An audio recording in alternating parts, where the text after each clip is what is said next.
Listo, Lalito. Estamos listos. Buenas tardes. ¿Qué tal? Aquí estamos entre amigos platicando. Bienvenido a la Legión. Un tiempo más caminando entre valientes. Hoy va a haber una plática excelente. Y pues te presento, Paco. Buenas tardes, bienvenido. Hola, Paco. ¿Cómo estás? Buenas tardes. Lalo, buenas tardes. Bienvenidos, buenas tardes a esta transmisión. Esperamos que el día de hoy la palabra que vamos a compartir sea de bendición para cada uno de nosotros, nos confronte y en verdad que les enriquezca mucho. Lalo, bienvenido. Pues da muchísimo gusto, Lalito. Antes que nada quiero hacer una pequeña pausa y que invites a las personas que están por llegar. Háblale por ahí a tu papá, tu hermano, háblale a tu hijo, háblale por ahí a tu esposa. Y saludamos cordialmente a todas las chicas y a todas las damitas que fielmente nos ven. Es algo increíble lo que hemos estado teniendo, un fenómeno que las mujercitas están viendo nuestras transmisiones. Yo creo que están aprendiendo, también están siendo desafiadas y sus esposos están siendo desafiados. Y pues bienvenidas todas aquellas chicas y aquellas damitas hermosas que nos ven, que están fielmente aquí en la transmisión todos los miércoles a las 7 de la noche en la Legión Caminando Entre Valientes. Y hoy tenemos un tema muy padre, Lalo, cuéntanos. Pues sí, es un tema muy hermoso, muy bonito, porque pues sabemos que dentro de la familia hay ciertos roles que pues debemos jugar cada uno, ¿no? Y el varón tiene un rol muy importante dentro del hogar. El varón, recordemos que dice la escritura, es cabeza, es sacerdote y pues como tal tiene que ser formado, tiene que ser transformado y formado por Dios. Y precisamente hoy vamos a hablar un poco acerca de este tema, ¿no? Y vamos a hablar, el tema es ¿dónde nacen los valientes? ¿Dónde nacen y dónde se forjan los valientes? Tú le pones el nombre ahí, acomódalo, ¿dónde nacen o dónde se forjan los valientes? Este tema fue a petición de las personas que fielmente están viendo nuestra transmisión. Decían, oye, ¿por qué no hablas de este tema, no? Hay sugerencias, puedes escribirnos alguna sugerencia que te gustaría tratar un tema, alguna explicación incluso bíblica, aprovechando aquí a Lalo, que tenemos el apoyo de Lalito. La verdad es que podemos ampliar un poco tus dudas, estamos para servirte y hoy vamos a hablar acerca del tema ¿dónde se forjan los valientes o dónde nacen los valientes? Y este tema, Lalo, está basado, Paco, está basado en el primer libro de Samuel, capítulo 22 y habla acerca de el lugar de refugio donde David pudo acudir, la cueva de Adulam, y quiero leértelo y a partir de ahí pues comenzamos arrancamos este tema tan bonito. Dice la escritura en el primer libro de Samuel, capítulo 22, versículo 1: yéndose luego David de allí, huyó a la cueva de Adulam, y cuando sus hermanos y toda la casa de su padre lo supieron, vinieron allí a él, y se juntaron con él todos los afligidos, todo el que estaba endeudado, todos los que se hallaban en amargura de espíritu, y fue hecho jefe de ellos, y tuvo consigo como 400 hombres. Y se fue David de allí a Mizpa, a Moab, y dijo al rey de Moab: yo te ruego que mi padre y mi madre estén con vosotros hasta que sepa lo que Dios hará de mí. Los trajo pues a la presencia del rey de Moab y habitaron con él todo el tiempo que David estuvo en el lugar fuerte. Y este pasaje, Lalo, nos habla acerca de un lugar donde David pudo encontrar refugio, donde David pudo encontrar un tiempo a solas, un tiempo de intimidad con Dios. Y quiero que me hables acerca un poco de Adulam, dónde se encuentra y qué simboliza Adulam, Lalo, cuéntame.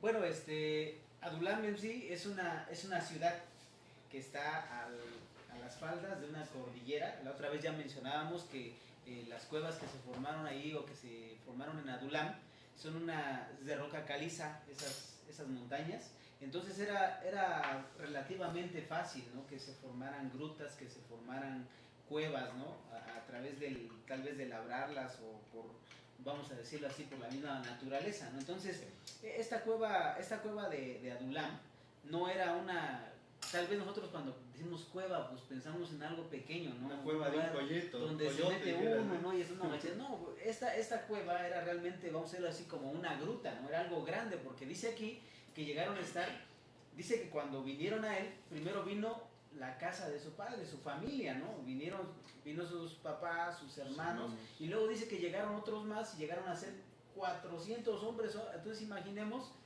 de qué tamaño tenía que ser el lugar para que estuvieran toda esa cantidad de gente, ¿no? Cupiera dentro de ese lugar. Adulam, bíblicamente, ¿cuál es su raíz?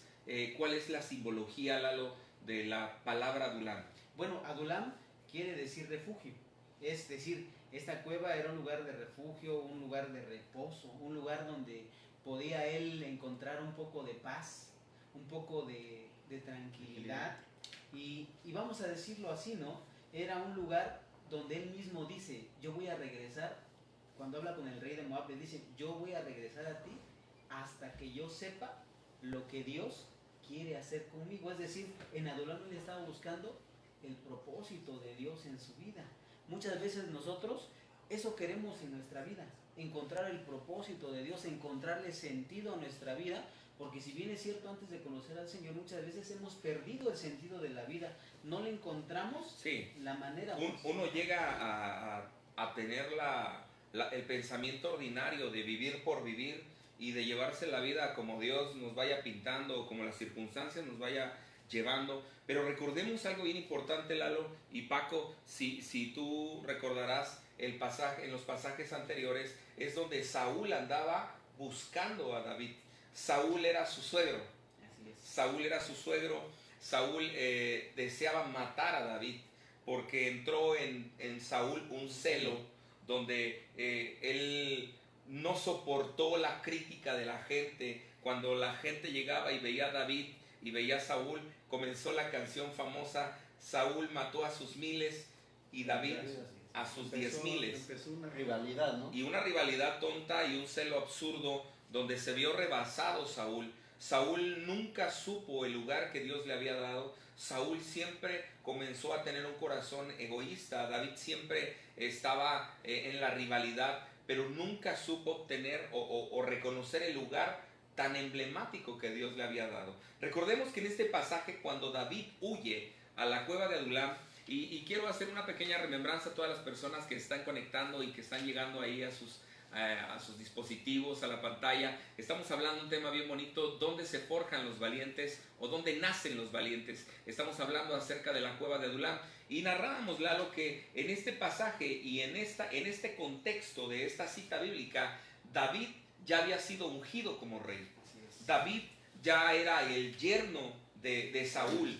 David ya tenía todos los argumentos, toda la plataforma para desarrollarse como rey. Sin embargo, hace rato fuera de cámara estábamos platicando con Paco y con Lalo, que hoy en día tú puedes encontrar escuelas para todo. Escuelas para padres, escuelas para hijos, escuelas para licenciaturas, escuelas para lo que quieras. Ya hay centros de adiestramiento. Incluso escuelas para presidentes. Todos sabemos que en Harvard y en las grandes universidades se forjan y les codifican a la gente que tiene este nivel socioeconómico y que ocupa lugares encumbrados en la política, en el gobierno. Se van a preparar a universidades fuertes como Harvard. Entonces, hallamos escuela para todo. Aquí, Lalo, Paco, aquí no había escuela. Aquí David ya tenía el llamado, David ya tenía el ungimiento, David ya tenía toda la plataforma, pero le faltaba entrar a la escuela de Dios, a una escuela de la vida para forjarse como rey. Me decías algo bien importante y quiero que me lo repitas ahora que estamos aquí con los amigos. Un paralelismo muy importante en el caso de Saúl. De David, ¿no? Bueno, podemos ver a David y a Saúl, si hacemos un paralelismo de estos dos personajes, podemos encontrar muchas diferencias en cuanto a su ministerio, en cuanto a su... Para empezar, los dos fueron ungidos por el mismo profeta. En segundo lugar, podemos ver que, vamos a decirlo así, ¿no? A Saúl le llegó la fama inmediatamente, ¿no? Repentinamente. hoy estaba aquí y al otro día ya estaba como rey sobre Israel. Sí. Él tuvo las promesas, él tuvo los mismos, vamos a decirlo así, las mismas promesas que tenía David como rey. Pero el detalle aquí es que Saúl no fue sometido al proceso de Dios. Porque cuando hablamos de la escuela de Dios estamos hablando de procesos. En el pensamiento judío la palabra proceso la entendemos o se entiende como algo que tiene progresión, algo que tiene desarrollo. Muchas veces cuando nosotros hablamos de proceso decimos proceso, no, pues 1, 2, 3, ¿no? Ese es nuestro pensamiento, vamos a decirlo así, nuestro, ¿no? Pero para ellos no, el proceso tenía que ver con que las circunstancias de la vida no eran fortuitas. Y para nosotros, en nuestro pensamiento es, pues pasó, pues qué buena suerte tuve, ¿no? Me pasó mal, pues qué mala suerte tuve. No, para el judío, para el hebreo, no era así. Para el judío hebreo, le sucedía algo en su vida es porque Dios tenía un propósito en esa situación que le pasó. Le sucedió algo en su casa, es porque Dios tiene un propósito. Ellos siempre tienen esa idea de progresión, de desarrollo en cada circunstancia de su vida. Por eso es que los judíos, vamos a decirlo así, y lo hemos visto, ¿no? Y lo vemos en el mundo, son las personas más prósperas, los más ricos del mundo. ¿Por qué? Porque, por ejemplo, si nosotros vemos cómo educaban ellos a sus hijos, ¿no? Por ejemplo, antes de salir el niño a la calle o a ir a algún lado, el padre se para y le dice, a ver, hijo, ven, te voy a bendecir. Lo empieza a bendecir y hoy te va a ir bien y mañana te va a ir mejor y desde mañana que tú crezcas. Le comienzan a declarar un montón de bendiciones. Entonces tú te imaginarás cómo sale el niño de su casa. Y sigamos, y en la calle le pasa algo, él dice, esto no es ningún problema, porque yo sé que en este proceso de mi vida hay un propósito de Dios. Esto me trae a memoria y a mi corazón, Lalo, y los que nos están viendo, esta palabra de progresión, un desarrollo. La Escritura nos puede confirmar esto que nos estás diciendo, porque todos los que amamos a Dios, todas las cosas nos ayudan a bien. Esto es conforme a los que somos llamados conforme a su propósito, al propósito de Dios. Entonces, algo que tú dices, ¿no? En el pueblo hebreo todo lo ven como un desarrollo, como una progresión, como un paso a lo que Dios quiere obtener acerca de nuestra vida. El problema es que a veces pensamos que nos suceden porque tenemos mala suerte, nos sucede porque nos portamos muy mal, nos sucede porque somos pobres, nos sucede porque no somos ricos. El concepto del del mexicano es decir, eso me pasa porque yo soy amolado.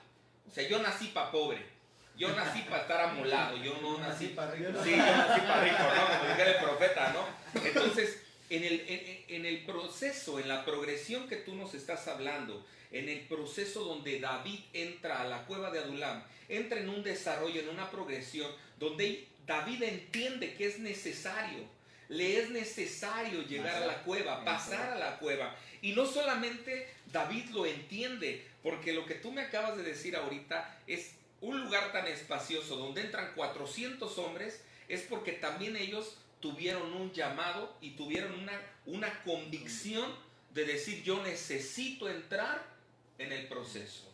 Hablamos de procesos y los que nos están viendo, yo creo que van a estar muy, muy, muy de acuerdo con nosotros. Hay un hombre, Lalo, Paco, un hombre que podemos entender que entró también en un proceso hablando acerca del propósito y el llamado, como era Moisés. Fuera de cámaras hablábamos y decíamos que Moisés estuvo 40 años siendo hijo de Faraón, 40 años forjándose en letra, en cultura, en idioma, en ciencia, en arte. O sea, era un hombre en arte de guerra, lo que tú decías, la guerra era un arte y era un estratega, porque Moisés tuvo todo el conocimiento que pudo obtener gracias a las escuelas que habían en Egipto. Sabemos que Egipto era la nación más poderosa en ese... Era la cuna de la cultura en ese entonces. No, qué increíble. Y fue forjado no solamente como uno más de los egipcios, sino como el hijo de Faraón. Príncipe. Imagínate. Y después de esos 40 años, entra en otro proceso. A todos nos gustan los procesos buenos, los procesos que no duelen, los procesos que nos acarician y que todas las cosas salen bien y que la economía va viento en popa y mi negocio pegó y mi matrimonio va bien y mis hijos bien bonitos y ninguno se enferma, mi casa, mi carro, mi negocio. Y es un proceso bueno, nunca uno dice que no. Pero también Dios tiene otra progresión con nosotros. Saca a Moisés de esos 40 años y le dice, ahora te voy a enseñar y te voy a quitar todo lo fresa, todo lo modosito, y te voy a enseñar la dependencia que viene de mí. Y lo mete 40 años en el desierto a cuidar ovejas, a cuidar cabras y a estar bajo la subordinación de su suegro Jetro. Entonces entendemos un proceso. ¿Para qué fue este proceso? Para que Moisés fuera el libertador que Dios haya elegido desde aún antes de la fundación de la tierra. Ya había un propósito en la vida. Me platicabas, Lalo y Paco, nos decías muy acertadamente, y me encantó lo que me dijiste acerca de Job. Quiero que me expliques y les digas a los chicos que nos están viendo cómo es este proceso de Job. Bueno, el libro de Job en el capítulo 1 habla, dice, hubo en la tierra de Uz un hombre perfecto, recto, apartado del mal, temeroso de Dios. Y cuando nosotros vemos cómo nos dibuja este libro a su personaje principal, decimos, oye, pues es un hombre correcto, ¿no? Pero vemos a Job, que Job entra en un proceso de muerte literalmente. Se mueren sus hijos, pierde toda su riqueza, sus animales, pierde absolutamente todo, pierde su salud. Y entonces comienza Job a preguntarse, ¿no? ¿Por qué? Si todos dicen que había en la tierra de Uz un hombre llamado Job, que era recto, perfecto, apartado del mal. Pero ¿sabes algo? Esta era una perspectiva humana, ¿no? Muchas veces así nos vemos nosotros y decimos, oye, yo me porto bien, yo no le hago mal a nadie, yo trato bien a mi esposa, trato bien a mis hijos, traigo el gasto, todo está bien, mi negocio va bien. Por ejemplo, él decía todo viento en popa. Todo viento en popa. Pero llega un momento en que este hombre es metido al proceso de Dios y él trata de justificarse. Todo el libro, casi todo el libro de Job, se justifica a él, lo justifican sus amigos y al final de cuentas, él llega a entender que no importa qué tan bueno, qué tan correcto, qué tan perfecto nos podamos sentir nosotros o nos puedan ver las demás personas. Aquí lo que cuenta es cómo nos ve Dios. ¿Cómo te ve Dios? ¿Qué cosa quiere Dios contigo? Porque cuando nosotros hablamos de la voluntad de Dios, no tenemos que hablar o hacer mucha teología al respecto. Simplemente la voluntad de Dios la podemos entender como lo que desea Dios para nosotros, lo que desea Dios para mí. Entonces, yo debo de ver mi vida, yo debo de ver mi manera de ser con respecto a lo que Dios quiere para mí. Job se veía intachable. Job se veía perfecto y que no había falta en él. Y quizás hasta le llegó a decir a Dios, hasta me sales debiendo.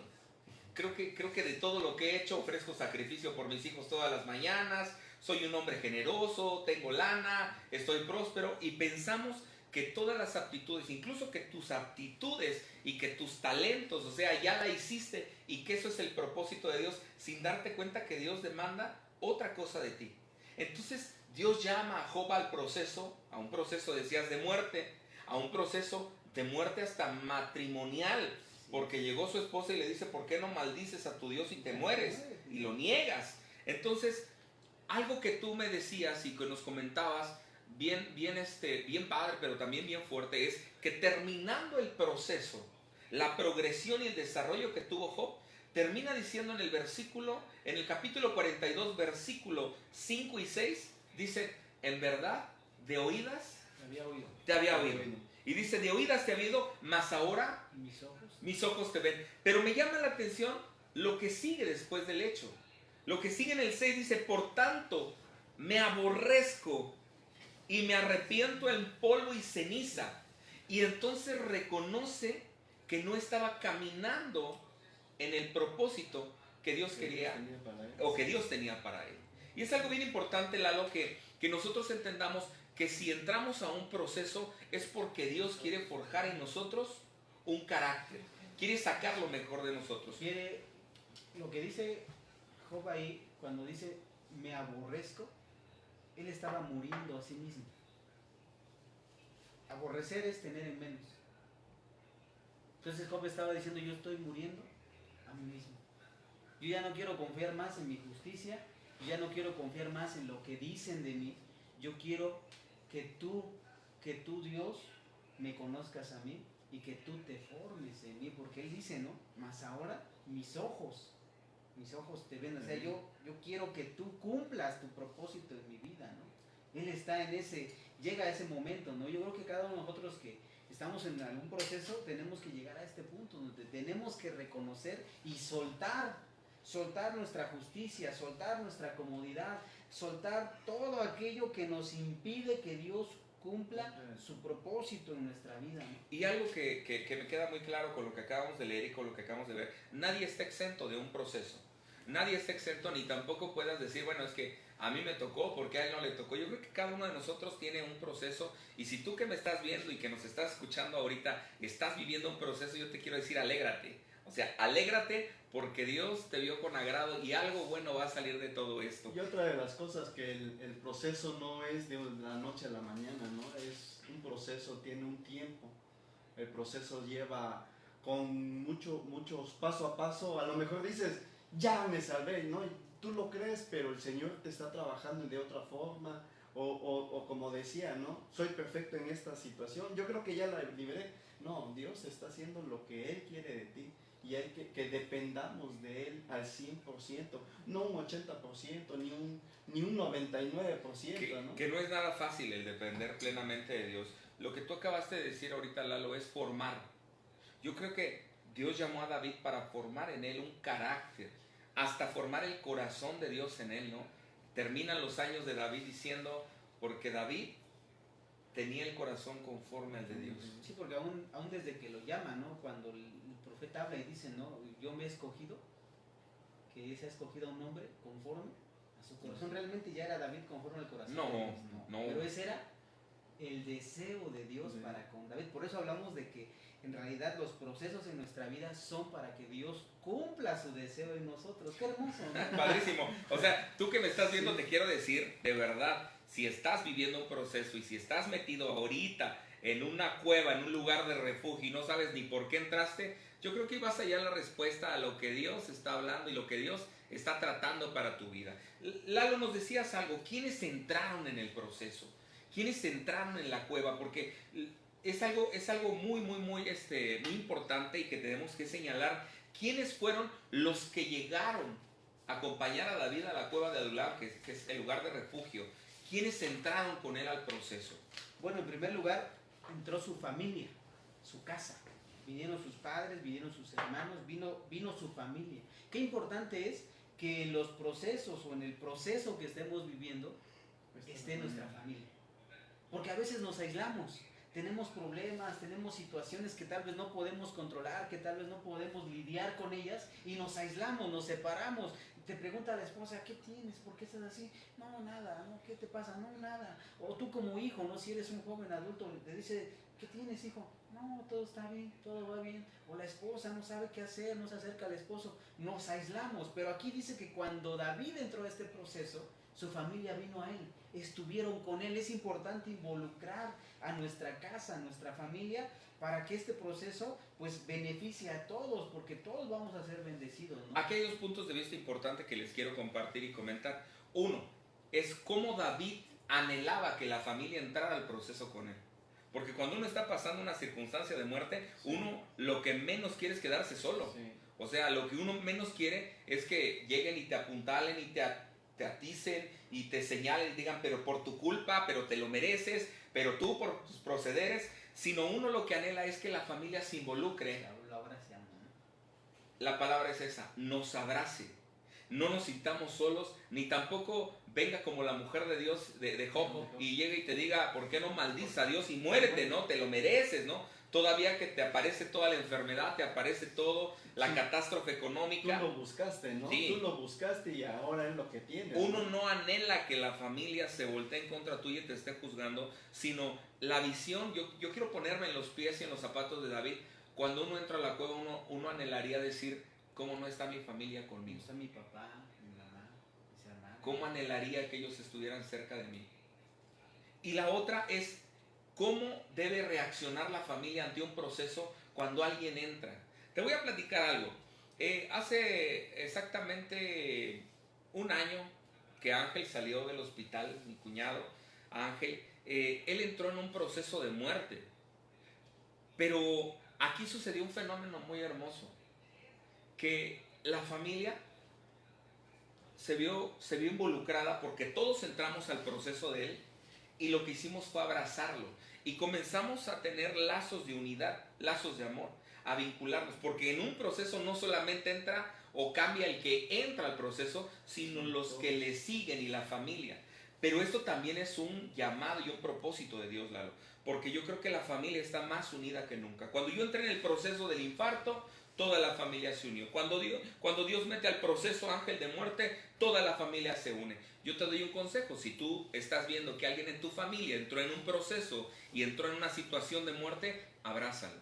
Como familia tienes que involucrarte, tienes que buscarlo, tienes que decirle una llamadita, estoy contigo, ¿sabes qué? Cuenta conmigo. Ahí está la ofrenda, ahí está mi tiempo, ahí está mi corazón, ahí están mis oraciones, ahí estoy contigo. No darse la espalda y decir, bueno, pero porque se lo buscó, porque pues, ¿para qué hace sus tonterías? ¿Para qué toma las malas decisiones, no? Cuando uno está viviendo un proceso, Lalo, uno anhelaría que la familia, y creo que aquí se ve reflejado en este pasaje, que la familia se involucró. Llegaron los padres, llegaron los hermanos, y podemos ver que llegaron hasta los primos y gente, porque de aquí, de estos 400 hombres, salieron los valientes de David. Aquí fueron forjados. Y cuando nosotros vemos a los valientes, a los 37 principales, están los sobrinos de David, están los primos de David.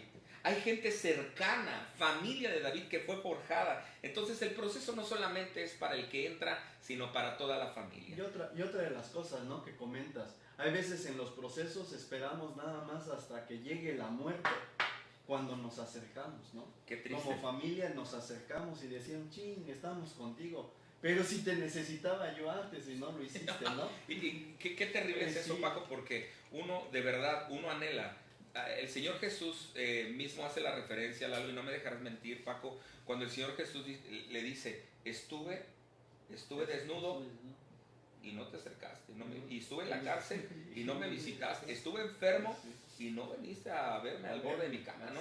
Entonces muchas veces nosotros tenemos que ser la extensión de los brazos de Jesús en esta tierra y tenemos que entrar en el proceso, Lalo. Otra cosa importante, si tú estás viendo esta transmisión y de pronto estás pasando una etapa difícil ahora en esta pandemia, sea económica, sea moral, sea espiritual, sea familiar o sea de salud, que estás en medio del COVID, estás en medio de la enfermedad, yo te quiero decir, no estás solo. El proceso no es para muerte, el proceso, créelo en tu corazón y confiésalo, no vayas a confesar muerte, confiesa vida, de que el proceso que vas a vivir va a ser para crecimiento. Este proceso que estás viviendo es para que tú puedas cumplir el propósito y el llamado que Dios ha puesto en tu vida. El siguiente punto, lo que te quiero comentar rápidamente, ¿quiénes más entraron al proceso?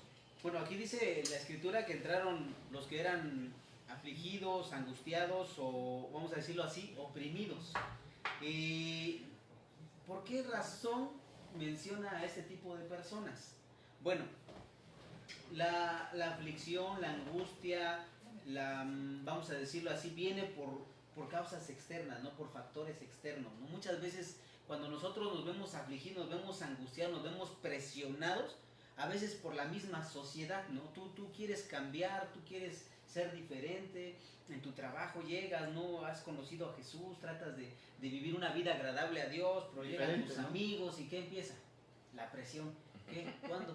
O ya como eres convertido, ya no, nada. Sí, Ya es hermano. Ya no eres aleluya, ya Sí. nada quieres, ¿no? Y Así comienza ¿qué? La presión, Sí. la presión. Entonces, los afligidos o los angustiados básicamente son aquellos que son presionados por factores externos. Es decir, no influye la decisión de ellos, sino ahí comienza a haber presión.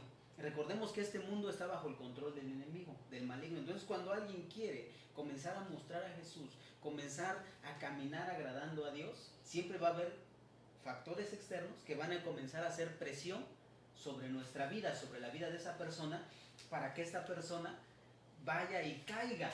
Y muchos de ellos cayeron, por eso se dice que iban afligidos, iban angustiados, porque cayeron, pero ahora estaban buscando la manera de salir de este proceso, de esta caída que tuvieron en su aflicción. Estaban buscando la manera de salir de ahí, por eso fueron a Adulam. Qué padre, Lalo, lo que tú estás hablando ahorita, y para todos los que nos están viendo, esta es una invitación para aquellos. Habla, Lalo, de los angustiados y de los oprimidos por la sociedad.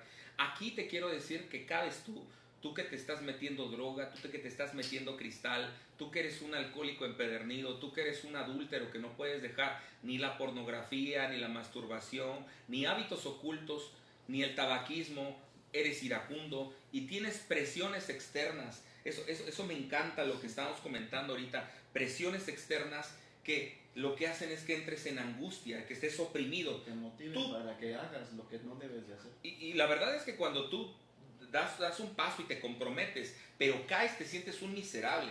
Entonces en la cueva, en el lugar de refugio, caben aquellas personas que necesitan salir de una adicción, que han caído, que están derrotados, que están en la lona. Esos son los que caben. Ahora, hay un pasaje bien bonito, Lalo, que estábamos comentando hace rato en la primera carta de Corintios, capítulo 1, versículos 27 y 28, y dice la escritura que de lo vil y menospreciado del mundo ha escogido Dios para avergonzar a los sabios. A los sabios, ¿no? Y es increíble. Entonces te quiero decir que tú no estás excluido. A veces me sucede mucho en la consulta y lo vemos con mi esposa y con mi familia. La gente llega porque está enferma. La gente llega porque tiene una dolencia.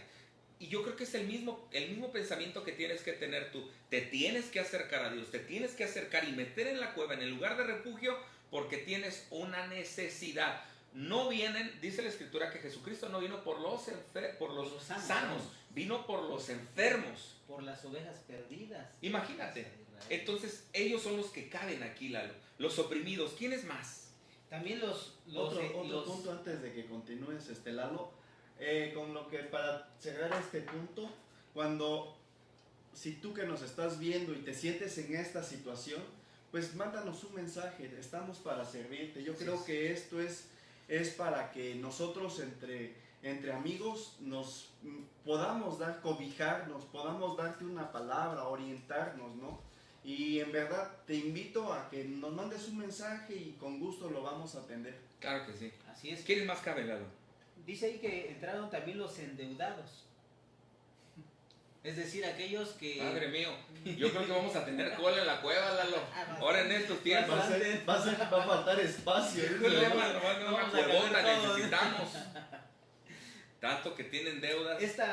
Yo estaba leyendo y estaba yo estudiando la palabra original a qué se refiere, y se refiere más bien a la falta de sabiduría para tomar decisiones.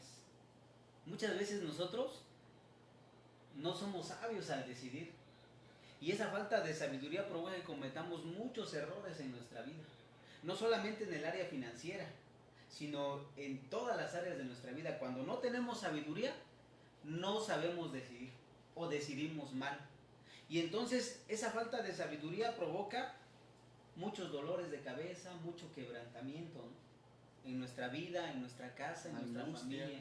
Lo que decíamos ahorita, ¿no? Las angustias. Sí. Los endeudados son aquellos que por falta de sabiduría se meten en muchas dificultades. Tomaron malas decisiones. La Escritura habla y dice, Lalo, referente a lo que estás comentando, dice, ¿tienes falta de sabiduría?